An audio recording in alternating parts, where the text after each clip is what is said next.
Y nosotros en la casa, cuando se compró el teléfono, estábamos muy pequeños. Entonces, mi hermana, la mayor, era la que trabajaba. Y de pronto ella, para probar el teléfono, llamó de la oficina. Nosotros estábamos ahí en la sala, todos cuando suben al teléfono y todos del susto salimos corriendo por las piezas. Como que se asomaba a ver quién iba primero a contestar, pero siempre le daba miedo como que, ¿aló? ¿Quién sabe quién hablaba por allá?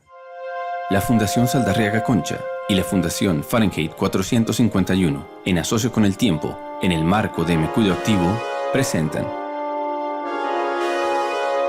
Salón de la Fama, Historias en Yo Mayor, podcast compilatorio.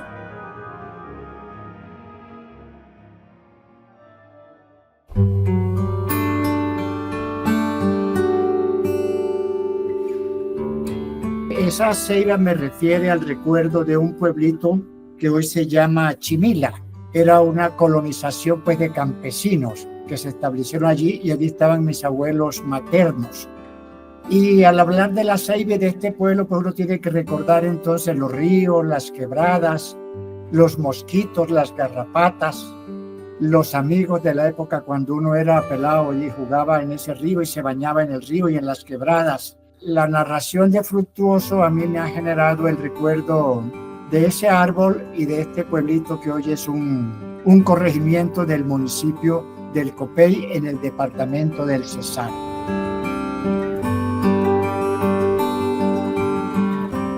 Yo tuve dos abuelos que eran agricultores y cuidadores de animales, y en una de las huertas donde trabajaba el abuelo paterno había un gran árbol de mango de Castilla y era como un emblema de la familia porque era con el que más anhelo se esperaba que diera fruto por la calidad del mango. Y lo vivimos desde la infancia hasta los años 70 tal vez, cuando ya la ciudad creció y hubo necesidad de dejar esa huerta para darle paso al urbanismo.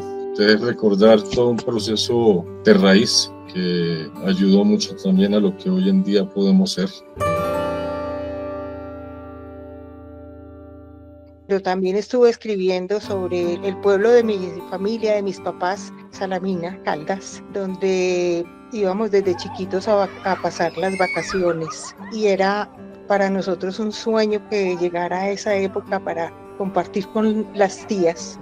Llegábamos a enloquecerlas y a desesperarlas todas las vacaciones haciendo y deshaciendo, pero ellas pasaban pues dichosas con nosotros y nos fuimos encariñando en una forma pues que para nosotros pues llegaron a ser como unos ídolos esas tías.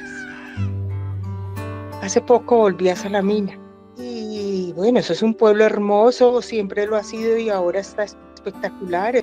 Y de la zona cafetera que llega tanta gente de todas partes del mundo, ahora llegamos. Ve uno las casas donde llegaba y abría la puerta sin anunciarse y entraba como loco correteando todas las casas y no poder entrar ahora y no saber quién vive en ellas. Entonces pues el cambio para nosotros ha sido ese sentimiento tan grande pues de ver las puertas cerradas y no poder disfrutar lo que hicimos durante tantos años. En ese tiempo, como no había electricidad donde yo vivía, tengo 70 años, o sea, pues en esa época de Luz Marina de 5 años, no había electricidad, nos juntábamos antes del anochecer en una casa donde había unas niñas mayores que ya iban al colegio. Yo en ese momento todavía no estaba escolarizada y eran unas casas con unos portones súper grandes. Entonces esos portones eran muy grandes y nos sentábamos allí y estas niñas mayores nos contaban las historias de miedo, de cosas inventadas, de cosas que los abuelos habían contado. Entonces esos dos sitios fueron muy importantes para nutrir mi imaginación y mi deseo de conocer más, de leer y que me contaran historias. Pues yo recuerdo muchísimo los sitios de la cocina de la casa de mi abuela. Eran sitios de encuentro sobre todo de mujeres. Era como ese espacio donde las mujeres podíamos sentirnos como protegidas, como más íntimas entre nosotros. Era el sitio en que se contaban muchas confidencias Eran sitios en los que se arreglaba muchas cosas de la casa, se planeaba, pero sobre todo lo recuerdo como un sitio muy femenino, ¿no? Muy de nosotras, muy de la abuela, muy de la mamá, muy de las hermanas. Ese es el recuerdo que tengo en especial de las cocinas.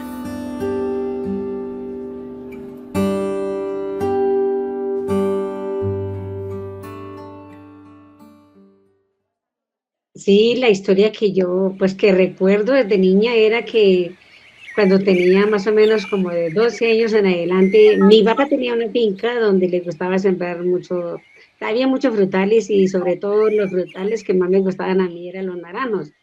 Y había un naranjo donde a mí siempre me gustaba llegar a comer naranja. Eran las naranjas tan dulces, tan jugosas, grandes y deliciosas, dulcísimas. Sinceramente, para mí mi placer más grande era subirme a ese naranjo y siénteme en una rama y coma naranjas. Para mí era una felicidad bajar de esas naranjas dulcísimas. Con el tiempo empezaron a construir la represa, lo que estamos diciendo. Esa represa modificó todo, se acabaron las naranjas, ahora las naranjas que salen son muy pequeñitas, muy duras, no maduran bien, llenas de gusanos, ya la fruta no es la misma, las guayabas, los limones, ya todo cambió. Entonces, de alguna manera, la tecnología, de alguna manera, también perjudica el clima y el ambiente, ¿sí? Entonces ya todo cambia y como que apenas quedan los recuerdos de lo rico, lo feliz que pasábamos en la vida.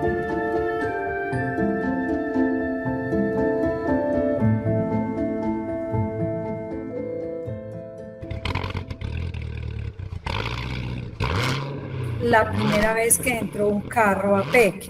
Pues Peque es una comunidad muy lejos de Medellín y pues solo en el 1970 entró el carro. Yo era una niña y yo pensaba en mi mente de niña que los carros solo existían en los juguetes. Cuando yo veo ese carro que llega, la impresión era horrible, porque es que yo decía, ¿y cómo que un juguete y es de adultos y eso camina y todos? Y yo recuerdo cómo por el pueblo todos los niños corríamos detrás de ese carro. Yo creo que ese señor tuvo que haber sido muy buen conductor de no pisar un chinche de esos que caminábamos detrás de ellos. Pero oíamos un carro y salíamos volados. Muy raro, yo cuando cuento eso me ríen porque dicen, no, si era muy montañera. Le digo, la verdad que sí, porque yo no sabía que un carro existía. Yo pensaba que solo era un juguete.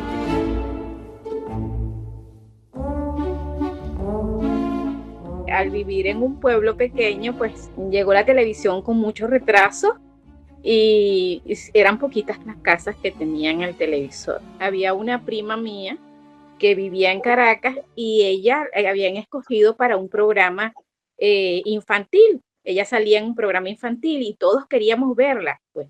Entonces, como solamente habían pocas casas donde habían televisores, entonces era una peregrinación de casi todo el pueblo a una de las casas de uno de los señores que vivía en las afueras para poder ver el programa y ver a mi prima.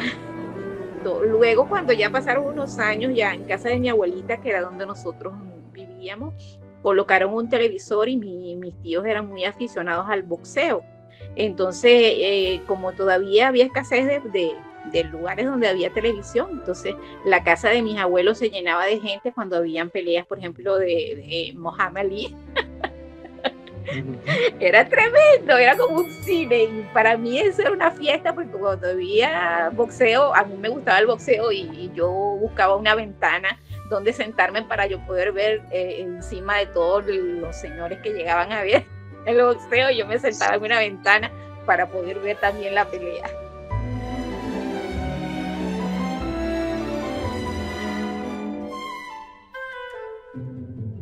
En mi infancia no tuve televisión porque mi papá fue ex sacerdote, entonces él veía las cosas desde otro punto de vista. Entonces para nosotros era más viable llevarnos todos los domingos a matinal. No nos ahorrábamos a los dulces, por decir algo, pero papá siempre nos llevaba, mi papá veía las cosas desde otro punto de vista. Él estaba más avanzado de la época. ¿En qué sentido?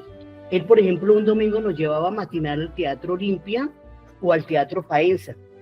Y si no íbamos al Teatro Olimpia o al Teatro Faenza, nos llevaba al Parque Nacional a ver títeres. Entonces uno estaba muy ligado al aspecto cultural. Para él no era importante la televisión.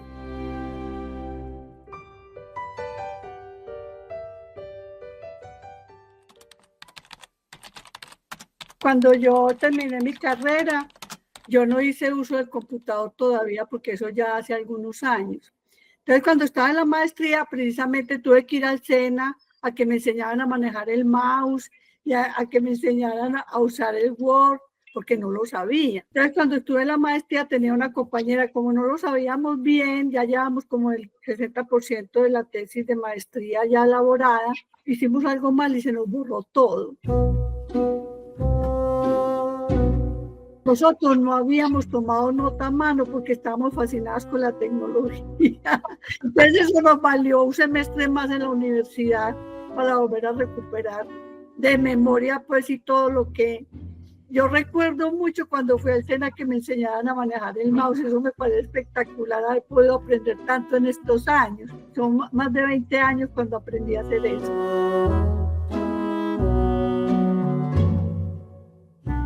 En mi trabajo yo salté de escribir a mano a que un día cualquiera me pusieran un computador.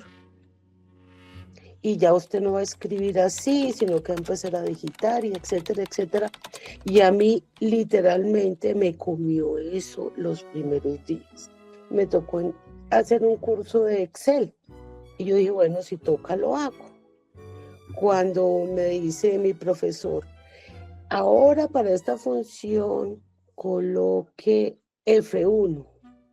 Y yo buscaba en ese teclado donde decía F1 por todos los lados y todo el mundo ya encarretado en la otra parte y yo sin poder encontrar F1. La salida mía fue hundir la F y hundir el 1. Cuando pasa mi profesor y me dice, ¿en serio, Isabel? ¿En serio? Yo me sentí como la más ignorante del mundo, pues. Pero cosas como esas, todas las que quiera, el mundo lo reta a uno, pero uno tiene sus rezagos. Lo que pasa es que le toca a uno también poner de su parte porque la vida no lo espera a uno.